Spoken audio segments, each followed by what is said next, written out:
Hello there. Thank you so much for tuning into the Pink Room. Thank you. How are you guys? It is Friday. Thank you for joining in. Thank you for waiting. Thank you for being patient. I have so much thanks to give you guys. I have the beautiful and the wonderful Ft.ZZAY, baby. Thank you for being here Of on this course, crazy day. Are you okay? Xander. Of course, Zanny's with us too. We can't have a video without Zanny. I just want to start from the top. I really want to thank you for coming, driving out here in this crazy ass day. Well, if I wouldn't, you know where I live. So. Well, as we all know, Yasmeen is an artist and has been a performing artist for as long as I can remember. But where are you from? Same place as you. Originally born in Sangamo Valley, 626 Rosemead, and then we moved to Southgate, which is more 323 Southeast LA. And those are the two places that pretty much shaped me and my music. Yeah, now I stay in Pico Rivera, right by the mall. If you guys got to the mall, make sure you say hello to my sister. The mall's closed. Love and light. I know you've been singing since you were younger and till you're in high school days, but what really inspired you to sing from the beginning?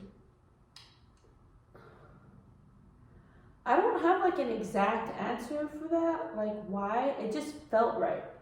How some people, they literally go their whole lives like trying to make something work and it doesn't work. Like singing just felt natural, like right off the bat. Like even as a really young kid, I was like, I don't think other kids know how to do this. Or I don't think kids can sing like this. I don't mean to touch my face. I'm sorry, I'm just itching. It's okay. But yeah, so like even as a kid, I'd be like, that was a really crazy note, and I'd be listening to like Mariah Carey or like Sierra or like Mariah Carey, Sierra. Would you say that those are like influences? Yeah, for sure. But I think everything from Pink, Stacey Orozco, fucking Selena, like Britney Spears, Selena, NSYNC. What was that? Faith, I think it was called. I can't remember the name. There's a lot of or 13 Charms 13. I can't even remember the name of the group, but like there were so many groups where it was like girl group or boy band type shit, and I was like all about that, and even as kids we'd play like American Idol and shit like that, and then I'd hear other people sing and I'd be like, I don't think that they can sing like me, so. I love it. And you have fans from all over the world, girl. You really do. And I have fans from when we were kids. Like, our homies from elementary school still follow me on Instagram and are, like, still really big supporters. So, that's tight to me. Like, the fact that people are so down like that and the fact that people are so, like, down to just be involved. Like, that's tight. You have been down from the fucking start, and that's what I love about you. I mean, can we touch base on a little bit of like the Iron Lung movement and how you were always participating in that group? I know they're far down, but that really yeah, that's what like set off everything. Like I became comfortable with a group of guys who just rapped and were also from my city, which I thought was pretty tight. And I had no idea that Southgate even had local artists like that, and even to this day have a really small amount of people who are from and live in Southgate who grew up there and started doing music. It's a really low amount of people, and I think even if there is more now, they're really underrated and underlooked just because East LA is huge, and a lot of people just think East LA is East LA. They forget that there's Northeast LA, Southeast LA, Boyle Heights, so yeah, it's huge. Yeah, it's huge. And even because people nowadays think I'm from Boyle Heights, and I'm like, nah, that's just where my crew's from. But I grew up in Southeast LA, and to know that there are now people who are trying to do a little more and get more involved in music, I think that that's pretty tight. That's so fucking sick. Congratulations, Shayla. With Iron Lung Movement and then, you know, traveling to and back and from all over Cali for your music, how did Cloud 92 begin? Damn. That was one of your first? That was my first project, like, ever. And Cloud 92 was just a series of ideas, you know, like how most of our first projects go. It's just a series of ideas. You're right, I was all up and down Cali, you know, like I didn't have a car at one point, and I don't know how I was doing it, but I was fucking making it back and forth from LA to the IE to Lake Elsinore to back down to La Jolla and San Diego areas, you know, so like just making it work, dude, and just I was so much more unprepared then though than I am now, and I feel like I was doing more work back then. Like, does that make sense? Like, I didn't have a car. A lot of times I didn't have a ride. I just would just fucking pull some shit out of my ass and make it happen, you know. And I felt like I was doing so much work back then. But well, that's sick because all of that hard work really gave you your results and what you are making and creating. Right. How did from Cloud 92? How did Botany begin? Botany started. Second album. When I lived in Lake Elsinore, I was literally living with Karina. And we Shout out! Hernandez, Zamora family. We were chilling, we were smoking in the garage. I used to work at Big Lots right there on the corner. Damn. And I started writing Cool, Calm, and Connected because Doe had... That was my favorite one. Hey. Doe had put up a bunch of beats on the internet, and Shout out to Doe. Shout out Doja, Doe Beats, and you know, Doe's always been really under the surface with his music. Like, he's on the scene, but still under the surface, so a lot of people didn't really know who he was, and yeah, Botany was a combination of, you know, living in Lake Elsinore and then moving in with you and living in Whittier, and you know, kind of becoming really good friends with like Mad Max and Hollow and Kiddo and Mescal, and you know, Mad Max had dropped Images, and that was like a huge inspiration to just finish the album, you know, get that shit done. And when Mad Max dropped Images, it was Mescal's The Master's Degree, Weird Turn Pro, then Images, then Kiddo dropped Escapism, then Killer Tech dropped his project, then I dropped Botany, and then Hollow dropped Homecoming, and then Don't Sleep dropped Don't Sleep on Yourself. So like that whole year we were like, let's just like go ham with it. But then I feel like everybody got comfortable, you know, like when was the last time someone dropped a project? Nobody has it except Mescal.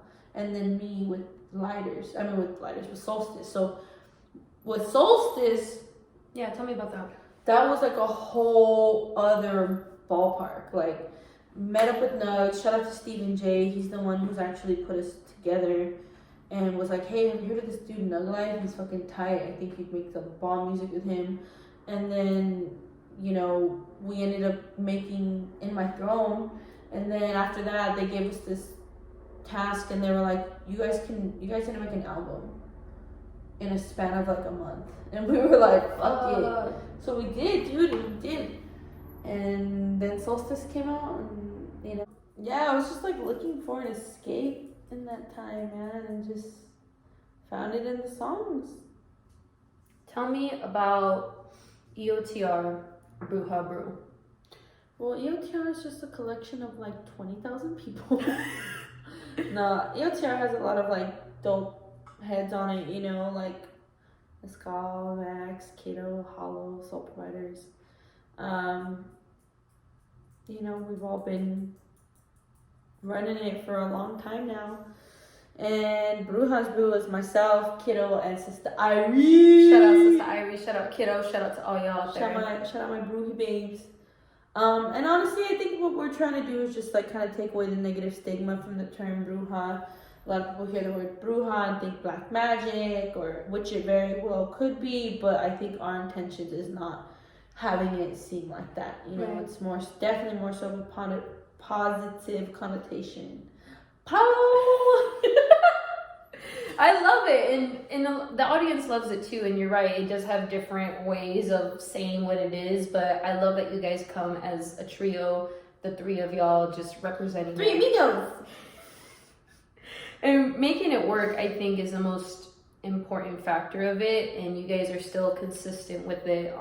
That blows me away all the fucking time. I mean, you have to be consistent. You have to be understanding and respectful of each other because we are three different people, so we really have to like respect each other. Yeah.